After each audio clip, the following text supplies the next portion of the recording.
Bicara Ngobat episode 2 nih. Kali ini kita bakal ngobrol-ngobrol tentang siklus menstruasi yang tidak normal. Dan aku gak sendirian. Aku sama teman aku, boleh diperkenalan teh? Hai, nama saya Vera Elisa.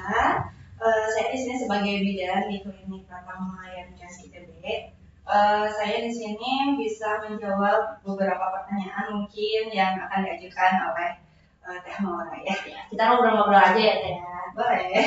Oke, sebelum ke pertanyaannya nih teman-teman. Jadi Teh Vera ini akan praktek di Klinik Pratama Obat Layanan Kesehatan ITB dalam beberapa waktu dekat ini. Jadi stay tune ya. Oke, Teh Vera, berdasarkan data penyakit di Klinik Pratama Obat Layanan Kesehatan ITB itu, gangguan siklus menstruasi pada mahasiswi dan juga masyarakat umum tuh lumayan banyak nih Teh.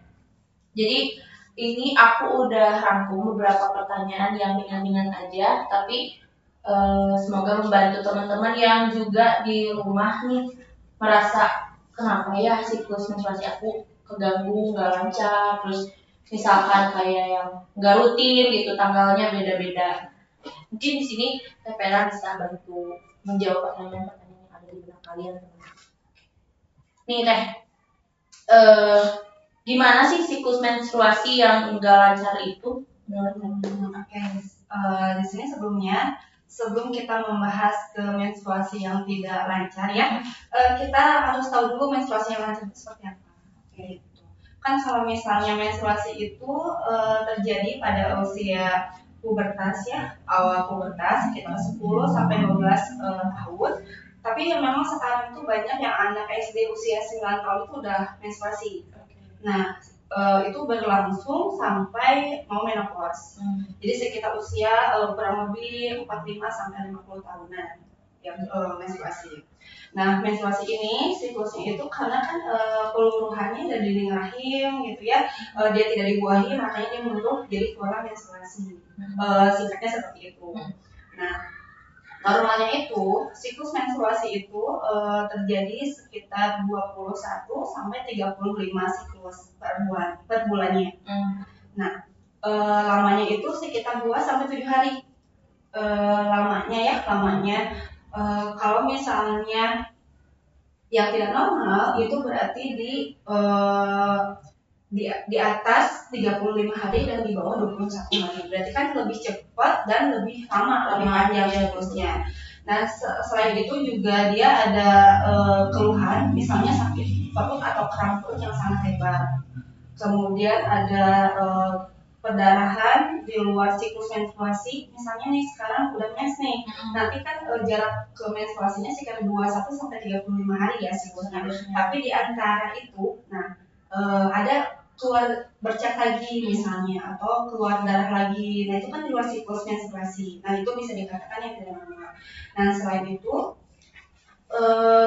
keluarnya itu lebih lama. Kan normal itu tadi bisa dikatakan 2 sampai 7 hari. Nah ini bisa lebih panjang, bisa lebih dari 9 hari siklusnya. Bisa ada yang nyampe 2 minggu, sampai 3 minggu, bahkan ada yang sampai 1 bulan. Walaupun tidak banyak mensnya, cuma refleks aja, tapi kan itu memang di luar siklusnya. Gitu. Dan memang kadang ada yang 3 bulan sampai 6 bulan juga tidak menstruasi gitu. Ada yang kan harusnya teratur setiap bulan siklusnya rutin gitu ya, berlangsung. Ini ada yang 1 bulan mens, 3 bulan enggak, 2 bulan mens, selebihnya enggak. Untuk siklus kayak gitu ya. Berarti kalau kita menstruasi di bawah, setahu saya gitu ya, menstruasi itu harus 7 hari. Ternyata di bawah 7 hari masih normal ya? Masih gitu. Kan kita lihat satu kalinya itu, satu harinya itu berapa kali sih ganti penggantinya gitu. Kan ada yang memang cuma sehari 1 aja atau 2 cukup gitu kan. Kalau misalnya memang banyak banget sampai baru aja ganti udah penuh lagi, kan itu berarti banyak banget siklusnya gitu. Si menstruasinya banyak banget. Berarti patokan untuk tidak normal itu dari situ ya, dari yang 21 hari sampai 35 hari itu siklusnya. Ya, siklus. Tapi rata-rata memang kebanyakan 28 hari. Kebanyakan rata-rata yang terjadi itu 28 hari siklusnya. Jadi pasti agak maju dikit ya dari tanggal, misalkan sekarang tanggal 7, bulan depan tanggal 5 gitu. Nggak apa-apa. Selama masih dalam siklus itu masih normal ya. Kecuali kalau misalnya belum 21 hari nih lebih cepat kan, berarti baru 15 hari udah mens lagi, atau baru 20 hari udah mens lagi. Jadi kan lebih cepat siklusnya. Bisa 1 bulan 2 kali. Oh, oke. Selanjutnya nih, apa sih penyebab dari ketidaknormalan siklus tersebut sih? Kalau di penyebabnya sih banyak ya, gitu ya. Salah satunya itu kan kalau misalnya menstruasi itu karena faktor dari hormon, gitu ya. Ada hormon estrogen sama progesteron di dalam tubuh kita juga ya. Nah, selain dari hormon juga banyak faktor gitu. Jadi misalnya kita stres, kecapean, misalnya olahraga yang berlebihan, bahkan diet yang berlebihan pun itu bisa mengaruhi menstruasi. Bahkan sekarang anak-anak sekarang itu suka ngetren ya kalau diet apa, nah itu bisa, ada juga yang mempengaruhi siklus menstruasinya, dia antara tidak mens atau enggak mensnya jadi banyak. Jadi dari diet itu juga bisa mengganggu hormon kita gitu ya, jadinya menstruasinya telat kayak gitu. Ya, kalau misalnya mensnya tidak, dietnya tidak seimbang, ya bisa mempengaruhi olahraga yang berlebihan. Pertanyaan selanjutnya itu, kan misalkan nih kita menstruasinya tidak normal, ada nggak sih dampak jangka panjang buat kesehatan kita atau buat kesehatan reproduksi kita gitu? Kalau dibilang dampak jangka panjang bisa aja ada ya. Misalnya kalau misalnya kita itu menstruasinya tidak normal, tidak lancar lah setiap bulannya, ada gangguan segala macam. Nah itu kan mempengaruhi kesuburan. Ya, kita mempengaruhi kesuburan wanita ya. Jadi kalau misalnya kita kalau misalnya nih ya yang sudah menikah, kalau misalnya pengen punya anak gitu ya, kalau misalnya menstruasinya teratur, kita kan bisa tahu masa suburnya di mana gitu ya, hari apa, tanggal berapa kan bisa tahu. Nah selain itu juga dari ke dampak kesuburan juga ada anemia juga gitu.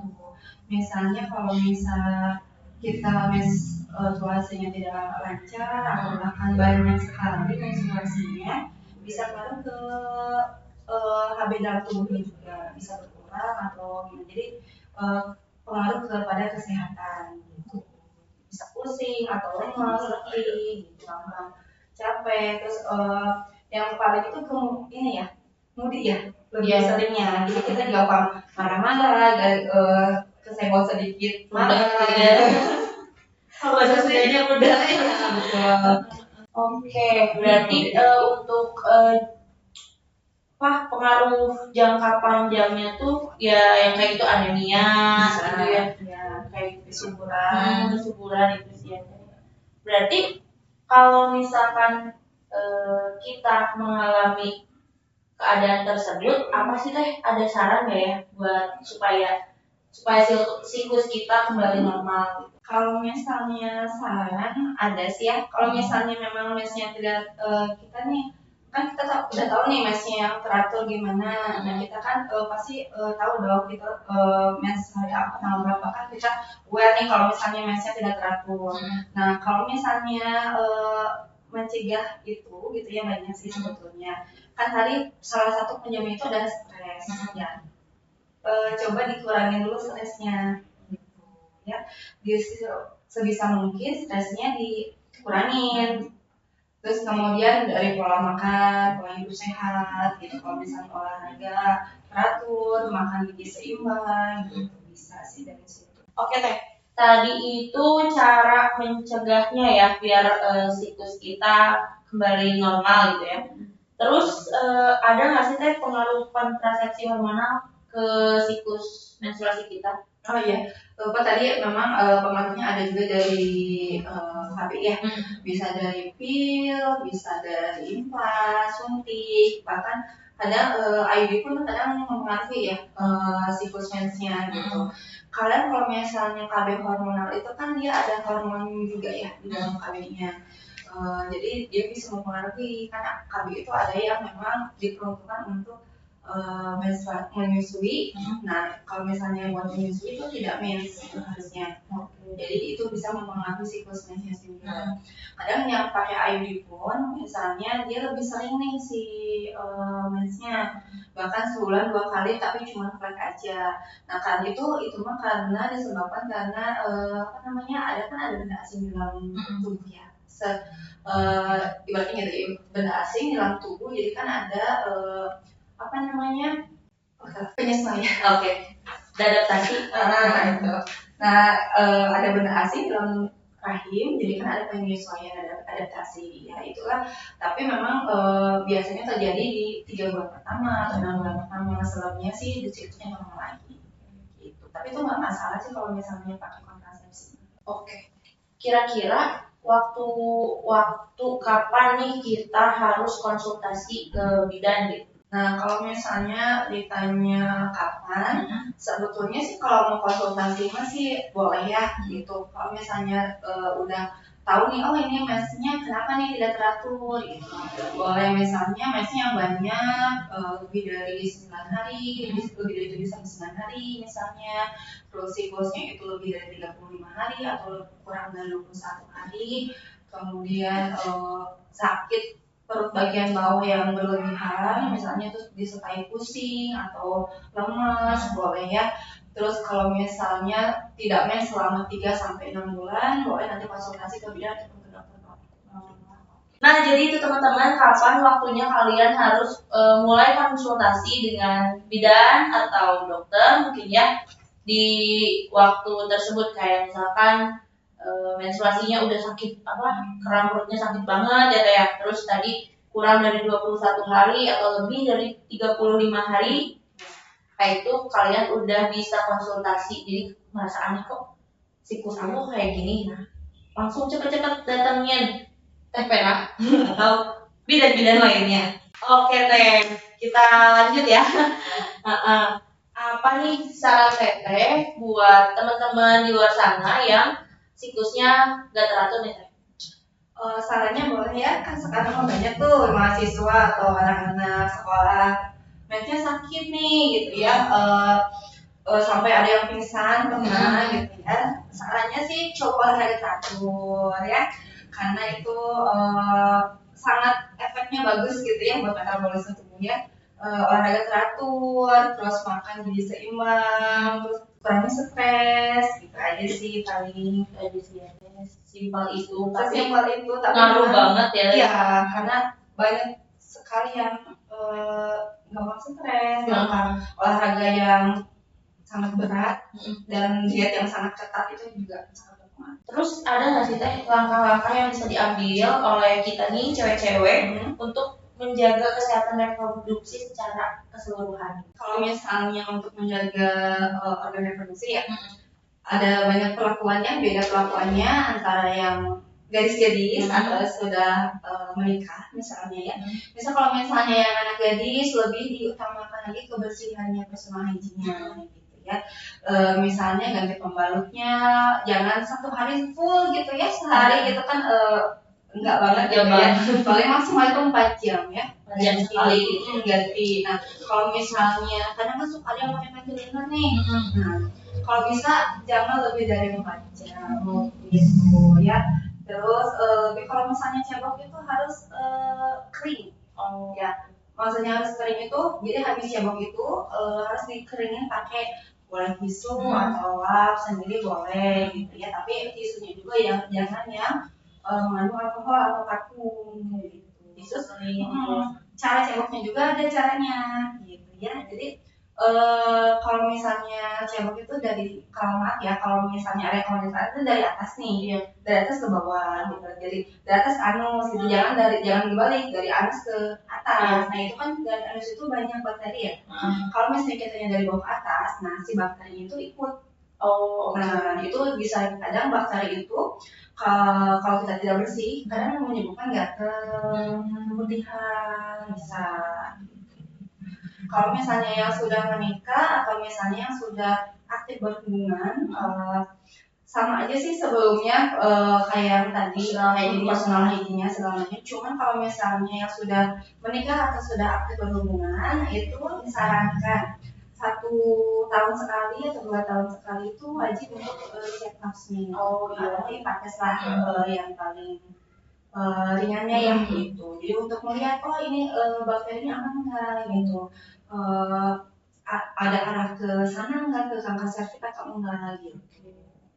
Sebetulnya banyak sih, jadi dari menstruasi ke keputihan ke sana bisa nyambung sebetulnya. Dari personal hygiene itu bisa. Oke, Teh Vera, terima kasih banyak ya atas waktunya udah ngobrol-ngobrol nih, khususnya hari ini tentang siklus menstruasi. Semoga kita bisa ada waktu lagi ya Teh buat ngobrol-ngobrol tentang hal-hal lain tadi kayak personal hygiene, tentang keputihan dan lain-lain ya, banyak banget soalnya yang bisa kita obrolin nih. Nah, paling itu aja teman-teman untuk episode kali ini. Saya ucapkan terima kasih kepada Teh Vera udah datang ke sini. Jangan kapok ya Teh ya. Oke teman-teman, kalau ada pertanyaan lanjutan bisa diisi di kolom komentar. Nah, segitu aja episode hari ini. Sampai jumpa lagi di episode ngobat lainnya. Jangan lupa like, comment, and subscribe. Bye-bye.